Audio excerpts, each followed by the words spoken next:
My boyfriend had been severely bullied in school. To protect him, I was forced to drink dirty water, crawl like a dog, and have photos taken of me, which were then posted online. Even when I later developed depression, I still smiled and encouraged him, saying, "Don't be afraid." We had been in a relationship for 7 years, from campus life to wedding dresses. I thought I was his redemption. Until the night before our wedding. His first love came to see me and played a recording. That's when I found out that Grant had been with me only because of a bet. And that the bullying, which had haunted me like a nightmare, was a fabricated scheme he had created to win the bet. In the wedding car heading to the hotel, Grant leaned in and gently kissed the corner of my lips, ignoring the driver and the best man in the front seat. "My beautiful baby." I stiffened and forced a smile. "I'm wearing makeup, don't kiss me." Grant was in a well-tailored black suit, his bangs combed back, revealing a smooth forehead. He looked at me with concern, his eyes brimming with tenderness, almost overflowing. "What's wrong? You don't seem very happy." I was momentarily dazed, unsure whether he was acting or if he was sincere. "I woke up too early, I'm a bit tired," I said. His sharp eyebrows rose slightly. "You're not regretting marrying me, are you?" I froze for 2 seconds. After a pause, I casually pinched his cheek. "What are you thinking?" Grant took my hand and held it firmly, his gaze deep and soft, like a well. "It's too late to regret now. Sarah, promise me, never leave me, okay?" Grant had always been insecure and possessive, and I had known this even when we weren't together. If this had been before, I would have kissed his beautifully shaped lips and smiled, telling him, "What are you worried about? You saved my life." During the 6 months I had severe depression, all my friends distanced themselves from me, but Grant stayed by my side, unwavering. After surviving what felt like life and death, our love felt especially heavy. But now, I looked at the man I once loved most, and all I felt was a heart full of unfamiliarity. My eyes flickered, and I turned to look out the window, trying to hide. "Are we almost there?" "Sarah, you haven't answered my question." Grant, always perceptive, softened his voice and didn't let up. His sweet, teasing tone from when we were in love now sounded in my ears, but it only irritated me. I turned my head toward the car window. "I'll take a nap, wake me when we're there." "Okay." Grant hesitated, then leaned in to kiss my forehead lightly. "Rest well." The best man in the front seat sensed the tension and turned around to tease us. "Grant, can you act a little more grown-up? If this keeps up, she's going to have you wrapped around her finger after marriage. You talk too much." Grant laughed and cursed under his breath, holding my hand even tighter. I couldn't hold it in anymore. I looked up and said coldly, "Isn't this exactly what you wanted from the start?" The two men froze at the same time, their faces blank. The best man, Evan, had been close to Grant, and no one would have guessed that he had led the bullying of Grant back in university, which I had witnessed several times. Outraged, I collected evidence to help Grant report it to the teachers, but since Evan was the nephew of a school leader, the school ignored it. Grant was beaten worse, and I was dragged into it as well. At the time, Evan's favorite thing was to dump a bucket of filthy water in front of me and say, "Drink it, or I'll hit him." I hesitated, and his lackeys already threw a punch at Grant. Grant's face was forced to the side, and he glared at Evan with hatred. "It's none of her business, come at me." The bucket of water was murky, foul-smelling, and filthy. I fought to hold back my nausea and forced 2 words out of my throat, "I'll drink it." Grant's eyes went red with panic, and he shouted at me, "Sarah, do you think you're a savior? Don't drink it." Evan laughed, clapping his hands. "You two didn't even know each other before. For someone you don't even care about, you've made enemies with us. Sarah, do you think this is worth it?" With my face and nose soaked in the rancid water, I wondered briefly. Was it worth it? I didn't know. I could have chosen to ignore it, but maybe because I studied law, my sense of justice and compassion far exceeded others. I hated school bullying and wanted to save Grant, but I also wanted justice.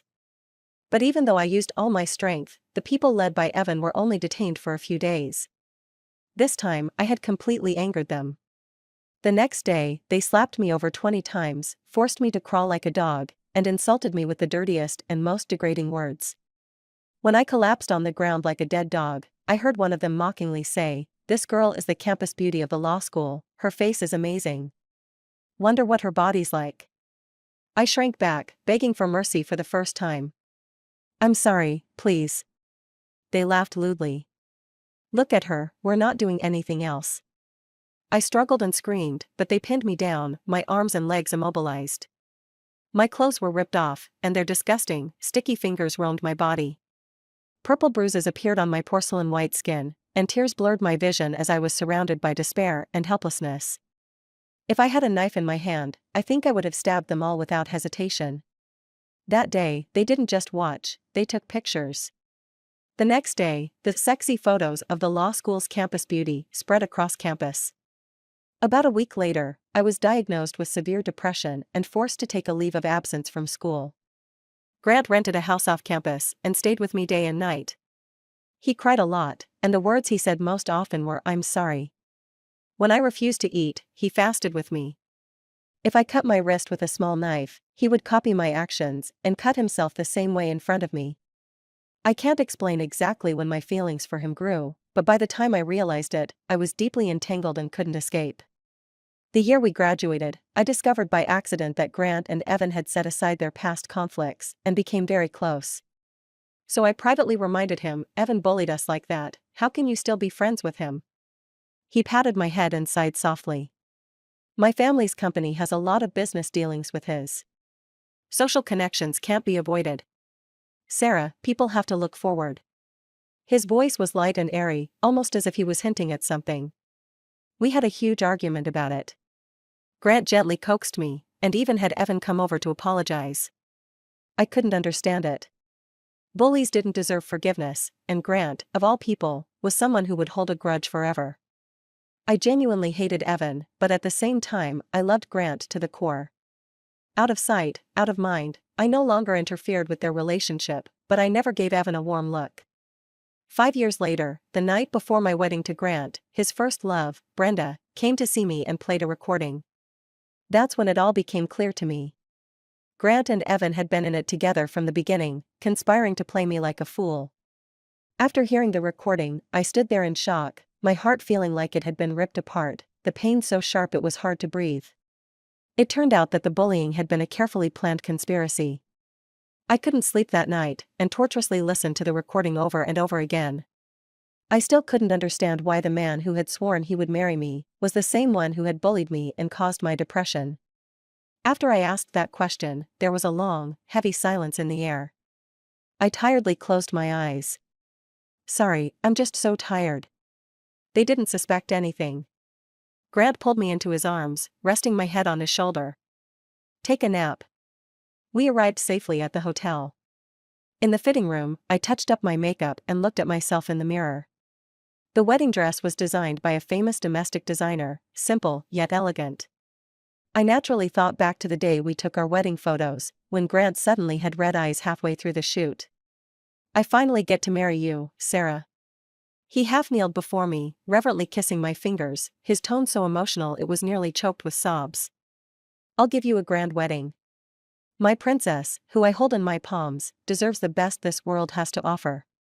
The photographer also praised my beauty, saying the way the skirt of my wedding dress flared made me look like a princess from the clouds. Yeah, I had never seen myself look this beautiful. But I couldn't bring myself to feel happy. Ding. A message came in. It was from Brenda. Have you thought about it? Or if you want to run away from the wedding, I can help. After a final rehearsal, just before the official ceremony, Grant quietly came over to me. If you feel nervous later, just have a piece of candy. He opened his palm, revealing my favorite orange flavor. Something inside me stirred, and I remembered the past, when he had been bullied by that group of people, often coming home covered in bruises.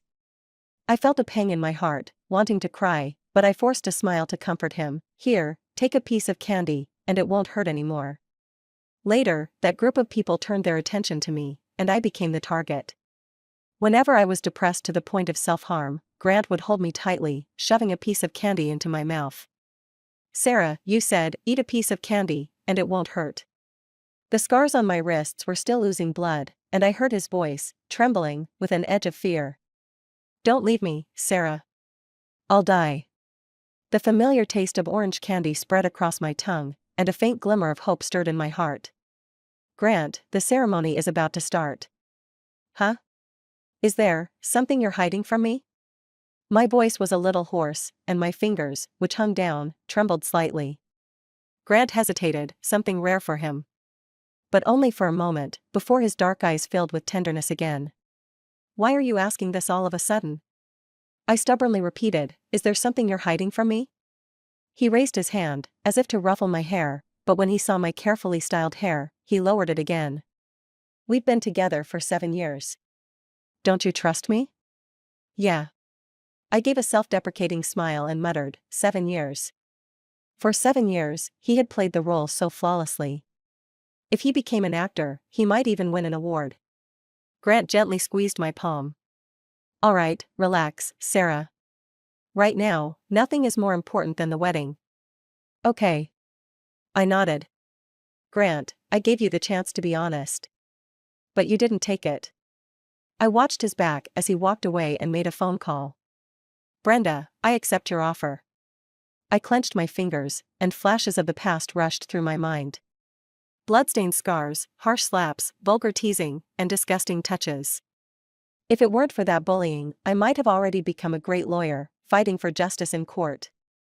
Instead of being forced to drop out, heartbroken, and abandoning my law degree. Running away from the wedding isn't enough, I said, the coldness in my eyes growing. I'll give him a wedding he'll never forget. After all, bullies deserve to go to hell, and those who betray true love should swallow 1,000 needles. Grant is guilty of both. How should I punish him? Surrounded by flower girls, I smiled and slowly walked to the center of the stage. The officiant smiled at Grant and asked, the atmosphere is so good. Groom, would you like to take this opportunity to confess your love to the bride? Grant took the microphone, and his sharp face softened with a smile. Sarah, you have no idea how happy I am today. Proposing to you was the best decision I've ever made.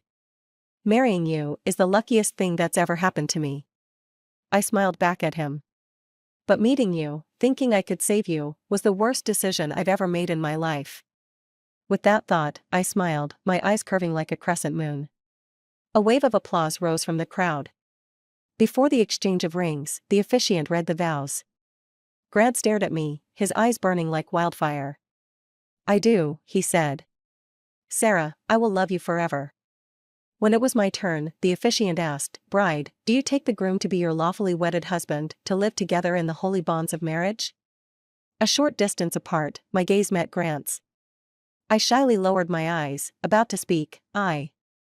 Behind me, the large screen showing our love story suddenly froze, and then a familiar, casual male voice suddenly interrupted. Hey, school's so boring. Want to have some fun? The background noise of the audio was chaotic, and many people chimed in with laughter. Haha, what do you want to do this time? Let's make a bet. The beauty of the law school, 1 month, I'll make her fall head over heels for me.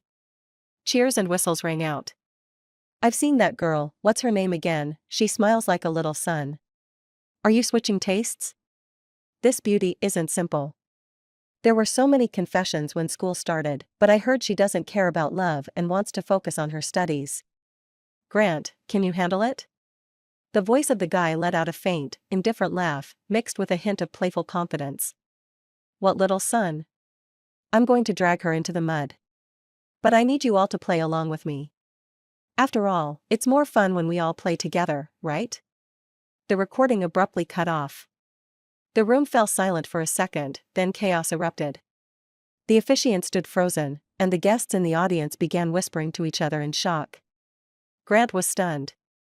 It took him a moment to realize what had happened, and his eyes turned red in an instant. Before he could react, I spoke first. Grant. From disbelief to despair, my voice caught with just the right amount of anguish. I still held the microphone, and my voice echoed painfully throughout the hall, amplified for everyone to hear. I didn't say anything more. I just called his name, but it was enough to throw him into confusion. Sarah, listen to me, this isn't real. Someone must have deliberately sabotaged our relationship. It was all computer-generated, you can't believe it. I had never seen such an expression on Grant's face, the one who was always regarded as a Prince Charming. First came shock, then regret, and finally, anger.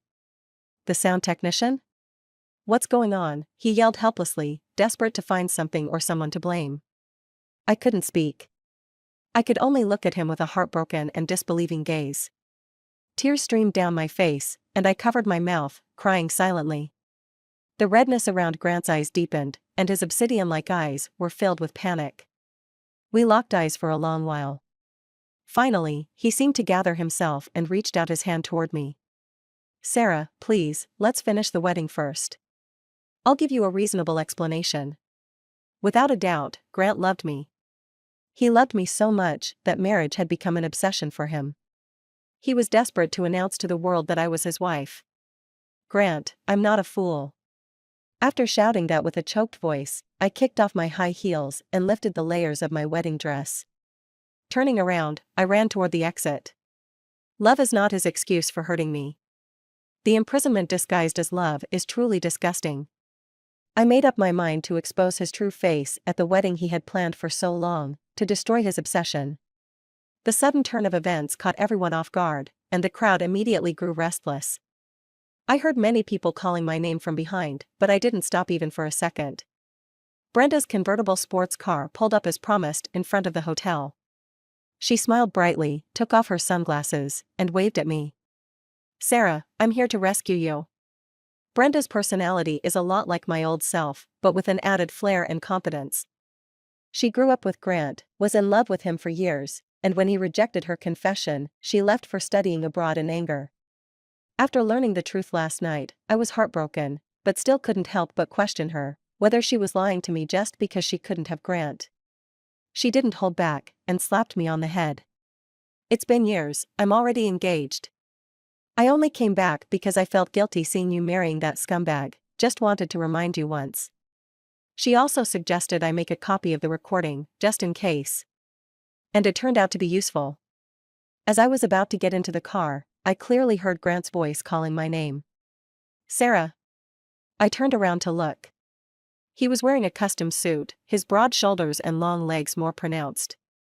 He should have looked dignified and elegant, but his eyes were red, and all his grace was gone. Don't go, don't leave me. We promised to be together forever. He stared at my face, his carefully styled hair disheveled by the wind, some strands covering his eyes. Combined with his sharp features, there was a kind of desolate beauty to him. But after just one glance, I got into Brenda's car without hesitation. Take me to my place, and please drive fast. After driving for a while, Brenda looked at me with shining eyes. I thought you'd soften up, but you did well. When it's time to cut ties, just do it. I closed my eyes and didn't look at the slowly shrinking figure of Grant in the rearview mirror. Thank you. I said it sincerely. Brenda smiled carelessly. No problem, I do good deeds every day. Just treat me to a meal next time. I agreed willingly. She dropped me off downstairs, and before leaving, she warned me again. He'll probably come looking for you tonight. Don't soften up, okay? I think I figured it out. He's just a Yandere. Ever heard of that term? It's really scary. I got it. I couldn't help but laugh, thinking this first love of mine certainly had some unique traits. That night, Grant waited downstairs at my place until morning. Dozens of missed calls, hundreds of messages, all begging to see me just once. I read them all, but didn't reply. Brenda was probably overthinking it, but anyone who's been through school bullying wouldn't show any mercy to their abuser. For the next week, I locked myself at home and refused to see anyone. My parents were upset with me for making a fuss, and some kind-hearted friends came to comfort me. Some of our college classmates were on the guest list. After they went back, they made the whole thing into gossip, spreading it everywhere. The wedding had been so grand, and on the day of, a number of gossip reporters showed up, capturing the full process of my escape. Thanks to them, Grant, Evan, and the others became notorious, the laughingstock of the city, everyone's target. On the evening of the 8th day, I finally calmed down and went out to have dinner with Brenda. As soon as I stepped outside, I saw Grant's luxury car parked blatantly downstairs. He had been leaning against the car for who knows how long, looking haggard, with stubble on his chin. In just a few days, he seemed to have aged 10 years. cigarette in hand, surrounded by a pile of cigarette butts. When he saw me, Grant froze for a moment, then immediately snuffed out the burning cigarette with his bare hands. He anxiously tried to explain to me, "Sorry, I didn't mean to smoke." Hearing that, I felt somewhat dazed. He had always smoked, but I hated the smell. After graduation, he suggested we move in together, and I thought it was too soon. He kept pushing until I finally agreed, on the condition that he quit smoking. He promised, holding me tight, "Whatever you say, wife." Since then, I never smelled a trace of smoke at home. It's no longer my problem. I walked past him. He grabbed the hem of my clothes, his voice pleading and pitiful, like a stray dog abandoned by its owner. "Sarah, you knew, didn't you?" Grant wasn't stupid. The scene Brenda and I orchestrated at the wedding was clearly planned in advance. "Yeah," I said flatly, "I've known from the start that the whole thing was a show directed and performed by you, Grant." "Are you done yet?"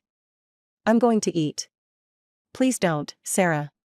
Grant clung to me, his voice weak. "I was just a kid back then, it was all a joke." I laughed bitterly in anger.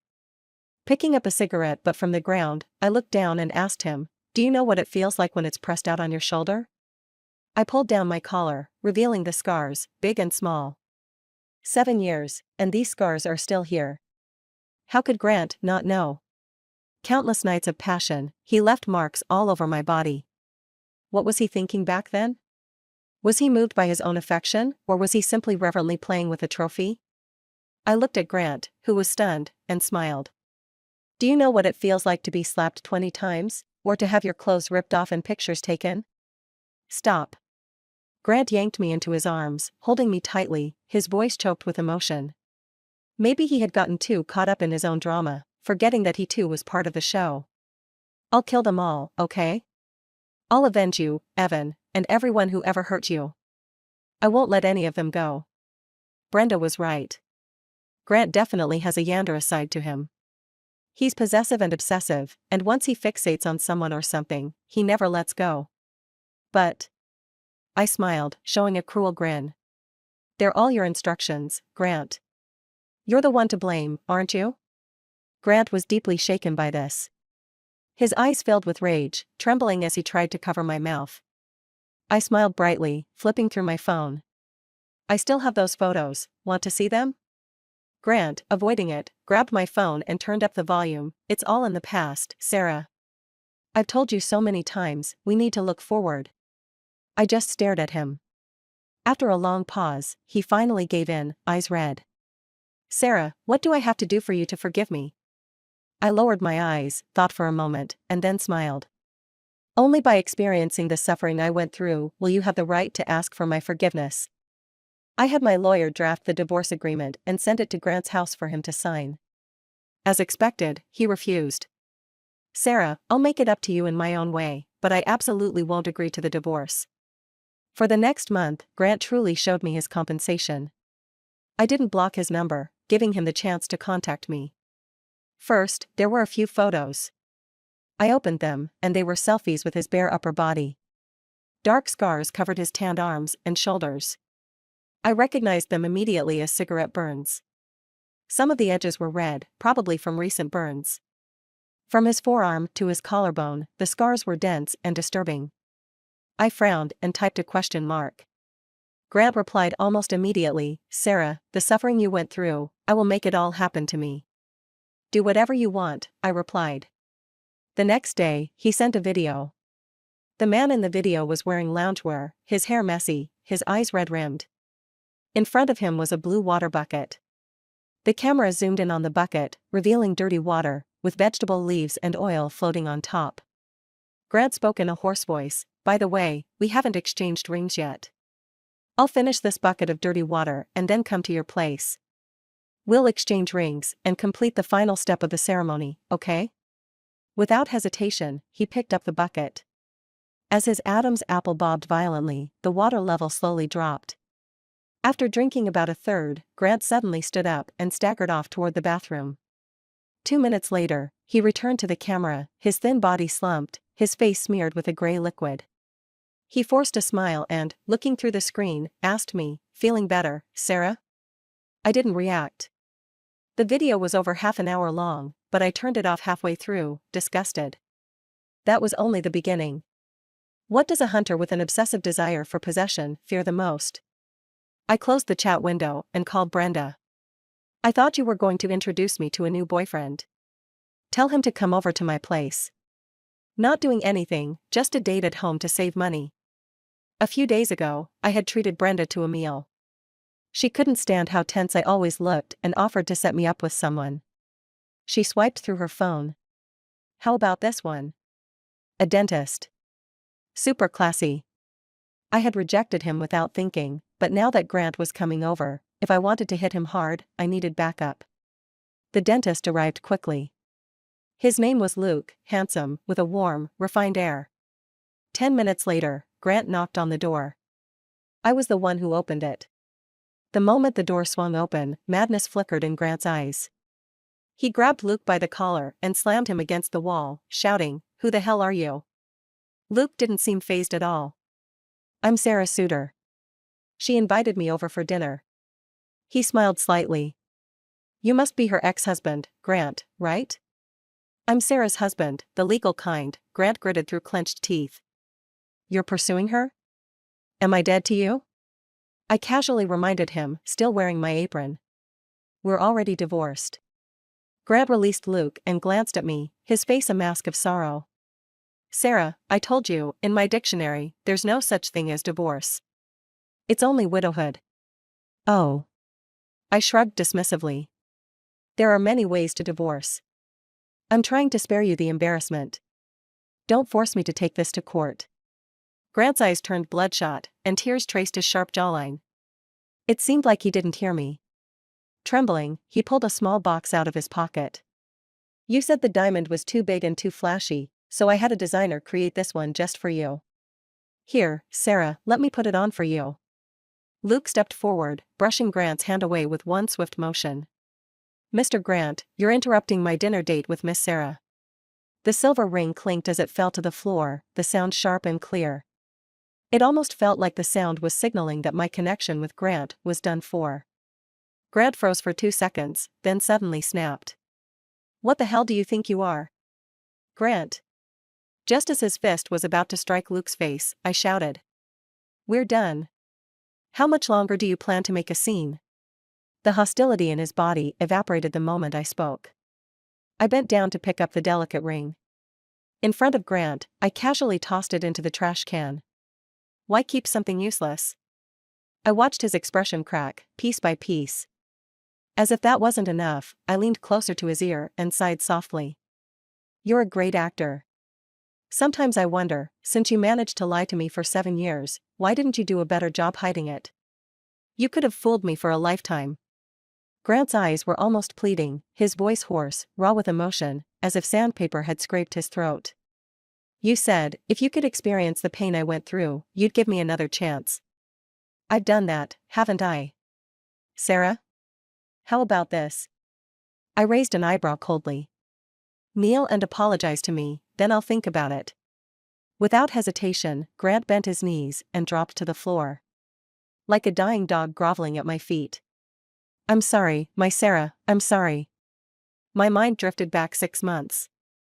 Grant, dressed in a sharp suit, half-kneeled in front of me, holding flowers and a ring, asking for my hand in marriage.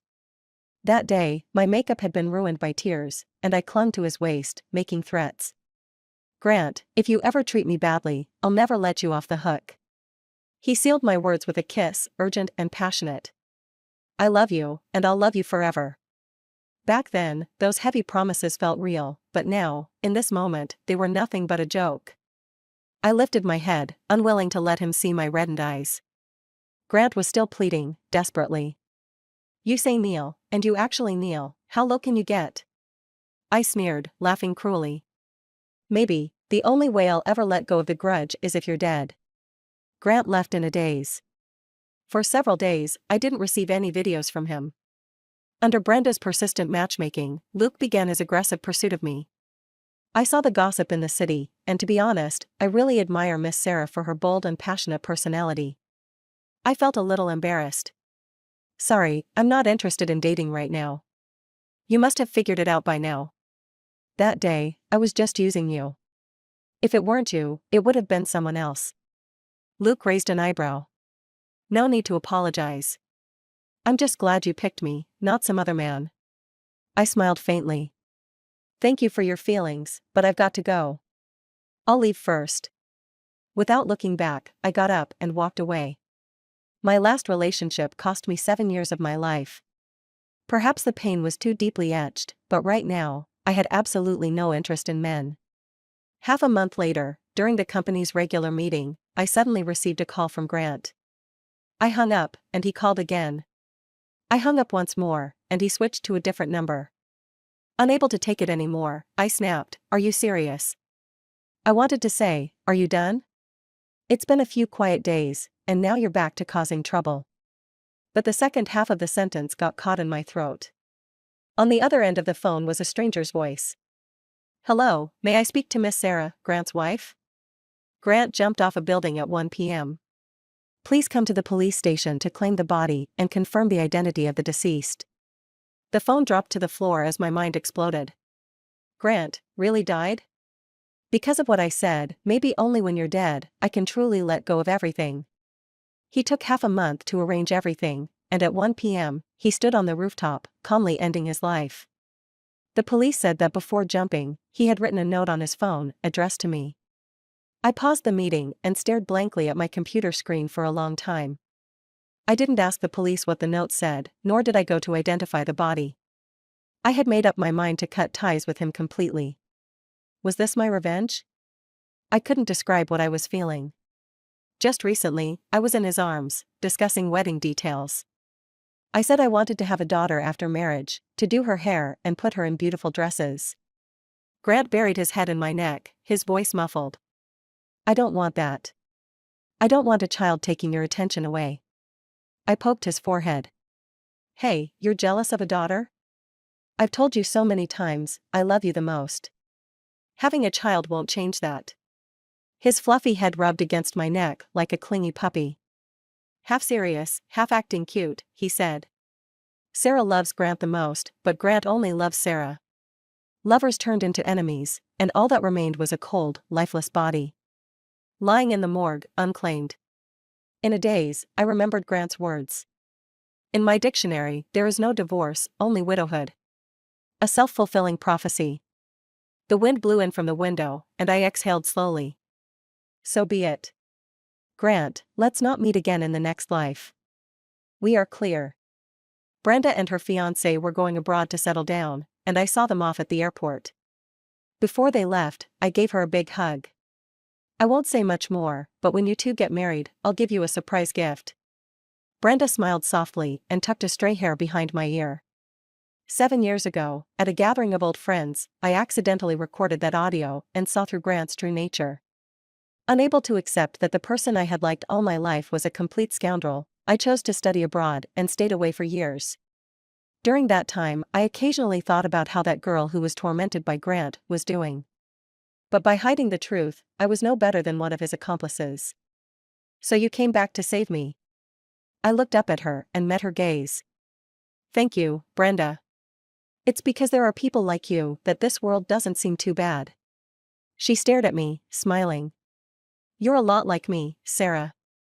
Your empathy and sense of justice go far beyond others. If it hadn't been for that disaster, you should have become a great lawyer. Maybe I still can. I winked at her. I'm preparing for the bar exam. In my spare time, I go to universities in the city to give lectures on anti-bullying laws. Brenda gave me a thumbs up. Speaking of which, aren't you curious about what Grant said to you before he died? I shook my head. From the moment you told me the truth, right before the wedding, we've had no relationship anymore. True, Brenda nodded, you always see things clearly. By the way, my friend at the police station said that when he jumped, he was clutching something in his hand, and even after he died, he didn't let go. I felt a sudden chill. What was it? Hey, turns out it was a piece of candy, just one of those common orange-flavored hard candies. Really strange, huh? He commits suicide but is holding on to candy? Bonus Grant. After leaving Sarah's house, I was numb, each day feeling like a year. I locked myself in my room, drinking, passing out, waking up, and drinking again. Evan couldn't stand it anymore, broke down my door, and grabbed me by the collar, yelling at me. Are you out of your mind? There are plenty of beautiful women out there. What kind of woman do you want that you can't get? My blood boiled, and I clenched my fist, slamming it into his face. Don't you dare insult her. Sarah was more than just a beautiful woman to me. She was mine, my one true love. Evan cursed and stormed off. I lay on the floor, my mind hazy, and Sarah's figure appeared before me. With her high ponytail and bright smile, she was like a vibrant little sun. That was Sarah, 7 years ago. I had arranged for Evan and his friends to beat me up on the path she would take to her dorm, and when she saw them, without hesitation, she yelled. Hey, you guys, stop it, or I'll call the teacher. I had planned to evoke her sympathy, but I didn't expect her to fall for it so easily. She was the most radiant, most righteous girl I had ever seen. And so I became even more determined to pull her down from the sky and drag her into the mud with me. What started as a bet turned into something I couldn't escape from. I fell in love with Sarah, and her smile became addictive. Evan noticed and asked if I wanted to stop. I laughed. It's not enough that I like her. You guys need to force her into liking me, no, loving me. So they stripped her, uploaded photos to the campus website. When Sarah was on the brink of collapse, I was the only one by her side. See, I could be her savior. I wanted everyone to envy the little sun that smiled only for me. In the days that followed, even though I burned myself with cigarette butts, leaving scars all over my body and slashes across my wrists, Sarah never looked at me again. Her words kept echoing in my mind uncontrollably, maybe only when you die, I can finally let go. Maybe only when I die. Why not? I thought. As long as Sarah is happy, what is my life worth? I think I must be crazy. After taking half a month to arrange everything, on a summer afternoon, I stood on the rooftop. Before jumping, I typed a few words on my phone. Sarah, my wife, I've transferred all my assets to your name. You love law and believe in fairness and justice, use this money to do whatever you like. Don't be sad for me. Death is my choice, the best way to make it up to you. Sarah, this might be the last time I call you that. I love you. I put down the phone, took out a piece of the orange candy I always carried with me. Unwrapped it, held it in my palm, and jumped. The wind howled in my ears, and the candy melted in my hand, sticky and strange. It was as if Sarah held my hand and said to me, eat a piece of candy and the pain will go away. And,